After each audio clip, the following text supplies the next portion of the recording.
ایک رات سلطان محمود غزنوی سو رہا تھا کہ یکا یک اس کی آنکھ کھل گئی۔ پھر لاکھ چاہا کہ دوبارہ نیند آ جائے مگر نیند کوسوں دور نکل چکی تھی۔ بستر پر تڑپتا اور کروٹیں بدلتا رہا۔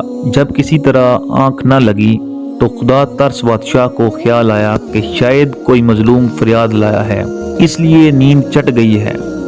غلام کو حکم دیا باہر جا کر دیکھو کون ہے۔ غلام نے باہر جا کر دیکھا تو کوئی نہ تھا۔ واپس آ کر کہا جہاں پناہ کوئی شخص نہیں۔ محمود نے پھر سوچا کہ سو جائے مگر نیند نہ آنی تھی نہ آئی۔ وہی بے چینی اور گھبراہٹ پیدا ہو گئی۔ غلاموں کو دوبارہ کہا۔ غلام دوڑے ہوئے گئے، ادھر ادھر دیکھا اور واپس آ کر بولے حضور کوئی نہیں ہے۔ سلطان کو شبہ ہوا کہ شاید غلام تلاش کرنے سے جی چراتے ہیں۔ غصہ میں خود کھڑا ہوا اور تلوار ہاتھ میں لیے ہوئے باہر آ گیا۔ بہت تلاش کی مگر کوئی شخص نظر نہ آیا۔ قریب ہی ایک مسجد تھی، اس کے دروازے پر آ کر اندر کی طرف جھانکا تو آہستہ آہستہ کسی کے رونے کی آواز آئی۔ قریب پہنچ کر دیکھا تو ایک شخص فرش پر پڑا ہوا نظر آیا۔ اس کا منہ زمین سے لگا ہوا تھا، آنکھوں سے آنسو جاری تھے، آہیں بھر رہا تھا اور چپکے چپکے کہہ رہا تھا کہ سلطان کا دروازہ بند ہے تو کیا، سبحان کا دروازہ تو کھلا ہے۔ اگر محمود ولی سو رہا ہے تو حرج نہیں، محمود ازلی تو جاگ رہا ہے۔ محمود یہ سن کر اس کے قریب پہنچ گیا اور بولا محمود کی شکایت کیوں کرتا ہے؟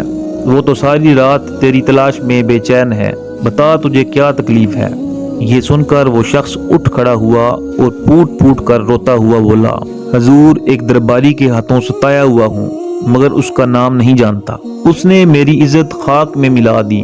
آدھی رات کو مستی کے عالم میں میرے گھر آتا ہے اور میری شریک زندگی کی عصمت کو داغدار کرنے کی کوشش کرتا ہے۔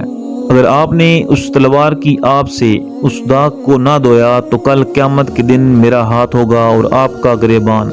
یہ سن کر محمود کو مذہبی اور شاہی حمیت کے ساتھ پسینہ آ گیا۔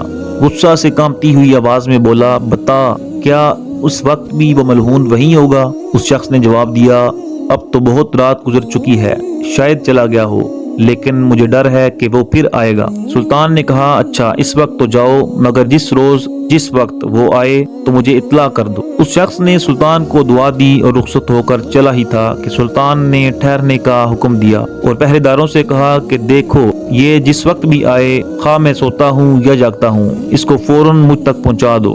تیسری رات وہ شخص شاہی محل سرا کے دروازہ پر پہنچا۔ پہرے داروں نے اس کی شکل دیکھتے ہی سلطان کی خدمت میں پہنچا دیا۔ سلطان جاگ رہا تھا، تلوار لے کر اٹھ کھڑا ہوا اور بولا چلو رات کو شکار کرنے والی لومڑی تک مجھے لے چلو۔ یہ سن کر وہ شخص آگے ہو لیا اور سلطان اس کے پیچھے پیچھے روانہ ہوا۔ گھر پہنچ کر اس شخص نے وہ جگہ بتائی جہاں وہ ظالم شخص خزانہ کا سانپ بنا ہوا سو رہا تھا۔ سلطان نے تلوار کا ایک بھرپور ہاتھ ایسا جمایا کہ تمام فرش پر انصاف کا لالا زار کھل گیا۔ اس کے بعد سلطان مڑا اور مظلوم صاحب خانہ کو بلا کر فرمایا اب تو محمود سے خوش ہو۔ یہ کہہ کر محمود نے مصلی منگوایا اور ایک طرف بچھا کر رکعت شکرانہ نماز ادا کی۔ پھر اس شخص سے مخاطب ہو کر پوچھا گھر میں کچھ کھانے کو ہو تو لاؤ۔ اس شخص نے جواب دیا ایک چونٹی سلطان کی خاطر کیا کر سکتی ہے، جو کچھ ہے حاضر کرتا ہوں۔ یہ کہہ کر دسترخوان ڈھونڈ کر سوکھی روٹی کے کچھ ٹکڑے لے آیا اور سلطان کے سامنے رکھ دیے۔ سلطان نے اس رغبت اور شوق سے یہ ٹکڑے کھائے کہ شاید عمر بھر میں کوئی لذیذ غذا اس طرح نہ کھائی ہو۔ کھانے سے فارغ ہو کر سلطان نے اس شخص سے کہا معاف کرنا میں نے تمہیں کھانے کے لیے تکلیف دی، لیکن سنو بات یہ ہے کہ جس روز تم ملے اور اپنا دکھڑا سنایا اس وقت میں نے قسم کھائی تھی کہ جب تک اس خبیث کے سر کو اس کے شانے سے جدا کر کے تمہارے گھر کو پاک نہ کر دوں رزق کو حرام سمجھوں گا۔ پھر 2 رکعت شکرانہ میں پڑے جس پر تم حیران ہو رہے ہو، لیکن سنو اس شخص کے متعلق مجھے اندیشہ تھا کہ یہ میرے بیٹوں میں سے کوئی ہوگا۔ میں اپنے دل میں کہتا تھا کہ میرے درباریوں اور مصاحبوں کی اتنی جرت نہیں ہو سکتی کہ وہ میرے مزاج سے واقف ہوتے ہوئے بھی ایسی حرکت کریں۔ میں جس قدر زیادہ سوچتا گیا اسی قدر میرا یقین بڑھتا گیا کہ اتنی بڑی گستاخی کی ہمت صرف بادشاہ کی اولاد ہی کر سکتی ہے، کیونکہ یہ عام طور پر غرور کے نشہ میں مست رہتے ہیں۔ چنانچہ میں تمہارے ساتھ یہاں اپنے کسی فرزند کو قتل کرنے کے ارادے سے یہاں آیا تھا، اور جب میں نے صورت دیکھی تو معلوم ہوا کہ یہ میرا فرزند نہیں کوئی غیر شخص ہے، اس لیے میں نے خدا کا شکر ادا کیا۔